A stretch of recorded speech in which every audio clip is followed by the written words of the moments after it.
सुन्दरि माधवि चन्द्र सहोदरि हेममयि मुनिगणवन्दित मोक्षप्रदायिनि मञ्जुळभाषिणि वेदनुते पङ्कजवासिनि देवसुपूजित सद्गुणवर्षिणि शान्तियुते जय जय हे मधुसूदन कामिनि आदिलक्ष्मि जय पालय माम्।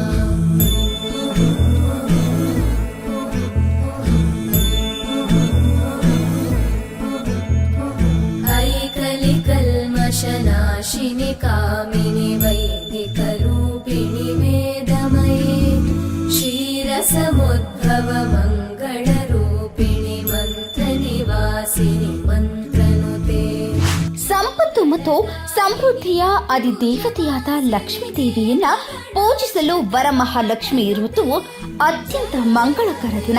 ವರಮಹಾಲಕ್ಷ್ಮಿ ದೇವಿಯನ್ನ ಮೆಚ್ಚಿಸಲು ಮತ್ತು ಗೌರವಿಸಲು ಈ ದಿನ ಭಕ್ತರು ವಿಶೇಷ ಪೂಜೆ ಮತ್ತು ಉಪವಾಸ ಋತುವನ್ನ ಆಚರಿಸುತ್ತಾರೆ. ಶ್ರಾವಣ ಮಾಸದ ಶುಕ್ಲ ಪಕ್ಷದ ಏಕಾದಶಿಯ ತಿಥಿಯಂದು ವರಮಹಾಲಕ್ಷ್ಮಿ ಹಬ್ಬವನ್ನ ಆಚರಿಸಲಾಗುತ್ತದೆ. ಪೌರಾಣಿಕ ನಂಬಿಕೆಗಳ ಪ್ರಕಾರ ಕ್ಷೀರ ಸಾಗರದಿಂದ ಜನಿಸಿದ ವರಮಹಾಲಕ್ಷ್ಮಿಯನ್ನ ಪೂಜಿಸುವುದರಿಂದ ಸಮೃದ್ಧಿ ಹೆಚ್ಚಾಗುತ್ತದೆ ಮತ್ತು ಭಕ್ತರ ಇಷ್ಟಾರ್ಥ ಈಡೇರುತ್ತವೆ. ಹಾಗೂ ಈ ಪವಿತ್ರ ದಿನದಂದು ಉಪವಾಸವನ್ನು ಆಚರಿಸುವ ಮಹಿಳೆಯರು ಸಂಪತ್ತು, ಪ್ರೀತಿ, ಶಾಂತಿ, ಕೀರ್ತಿ, ಶಕ್ತಿ ಮತ್ತು 8 ಶಕ್ತಿಗಳನ್ನು ಪ್ರತಿನಿಧಿಸುವ ಅಷ್ಟಲಕ್ಷ್ಮಿಯರ ಆಶೀರ್ವಾದವನ್ನು ಪಡೆಯುತ್ತಾರೆ ಎನ್ನುವ ನಂಬಿಕೆ ಇದೆ.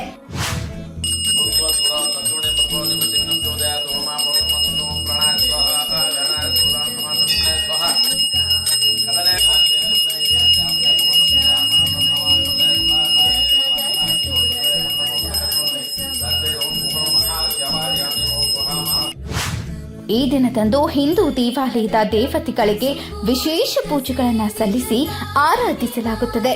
ಹಾಗೆ ಈ ಬಾರಿಯೂ ಕೂಡ ವರಮಹಾಲಕ್ಷ್ಮಿ ಹಬ್ಬದ ವಿಶೇಷವಾಗಿ ತಾಲೂಕಿನ ಸುಪ್ರಸಿದ್ಧ ಶ್ರೀ ಕ್ಷೇತ್ರ ಗವಿರಂಗಾಪುರದ ಶ್ರೀ ಉದ್ಭವ ಶ್ರೀ ಮಹಾಲಕ್ಷ್ಮಿ ಅಮ್ಮನವರಿಗೆ ಈ ದಿನದ ವಿಶೇಷವಾಗಿ ಬೆಳಗ್ಗೆಯಿಂದಲೇ ಪಂಚಾಮೃತ ಅಭಿಷೇಕ, 48 ಲೀಟರ್ ಹಾಲಿನ ಅಭಿಷೇಕ, ಕುಂಕುಮಾರ್ಚನೆಗಳನ್ನು ಮಾಡಲಾಯಿತು.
ಬಳಿಕ ಅಮ್ಮನವರಿಗೆ ವಿಶೇಷ ಹೂವಿನ ಅಲಂಕಾರ ಮಾಡಿ ನೂರಾರು ಭಕ್ತರ ಸಮ್ಮುಖದಲ್ಲಿ ಮಹಾಮಂಗಳಾರತಿಯನ್ನ ಹಾಗೂ ಮಹಾ ನೈವೇದ್ಯವನ್ನ ತಾಯಿಗೆ ಸಮರ್ಪಿಸಿ ಭಕ್ತರಿಗೆ ಪ್ರಸಾದ ವಿನಿಯೋಗವನ್ನು ಸಹ ಮಾಡಲಾಯಿತು.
ಶ್ರೀ ಕ್ಷೇತ್ರವು ಮುಜರಾಯಿ ಇಲಾಖೆಗೆ ಒಳಪಟ್ಟಿರುವುದರಿಂದ ಈ ದೇವಸ್ಥಾನದ ಉಸ್ತುವಾರಿಗಳು ಹಾಗೂ ಗ್ರಾಮ ಲೆಕ್ಕಾಧಿಕಾರಿಗಳಾದಂತಹ ಹರೀಶ್ ಅವರ ನೇತೃತ್ವದಲ್ಲಿ ಈ ದಿನದ ವಿಶೇಷವಾಗಿ ದೇವಾಲಯಕ್ಕೆ ಆಗಮಿಸಿದ್ದಂತಹ ಎಲ್ಲಾ ಮುತ್ತೈದೆ ಹೆಣ್ಣು ಮಕ್ಕಳಿಗೆ ಬಾಗಿನವನ್ನ ನೀಡುವ ಮೂಲಕ ವರಮಹಾಲಕ್ಷ್ಮಿ ಹಬ್ಬವನ್ನ ಸಂಭ್ರಮಿಸಿ ಈ ಸಂಭ್ರಮಕ್ಕೆ ಸಾಕ್ಷಿ ಎಂಬಂತೆ ಬೆಟ್ಟದ ಮೇಲೆ ಕೂತು ರಾರಾಜಿಸುತ್ತಿರುವ ತಾಯಿಯ ಸನ್ನಿಧಿಯ ಕಳೆಯನ್ನ ಮತ್ತಷ್ಟು ಹೆಚ್ಚಿಸಿದ್ದಾರೆ.